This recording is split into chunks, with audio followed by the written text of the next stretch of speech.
সম্মানিত আমির শাহিন আহমেদ খান সহ নেতৃবৃন্দ, আমাদের প্রধান অতিথি আর কিছুক্ষণের মধ্যে আমাদের মাঝে এসে উপস্থিত হবেন এবং উপস্থিত হবেন আমাদের বিদেশি কারিবৃন্দ।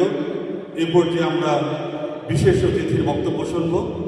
বিশেষ অতিথির বক্তব্য পেশ করবেন বাংলাদেশ জামাতে ইসলামীর কেন্দ্রীয় কর্ম পরিষদের অন্যতম সদস্য, বাংলাদেশ জামাতে ইসলামী ঢাকা মহানগরী দক্ষিণের সম্মানিত সেক্রেটারি জননেতা ডক্টর শফিকুল ইসলাম মাসুদ।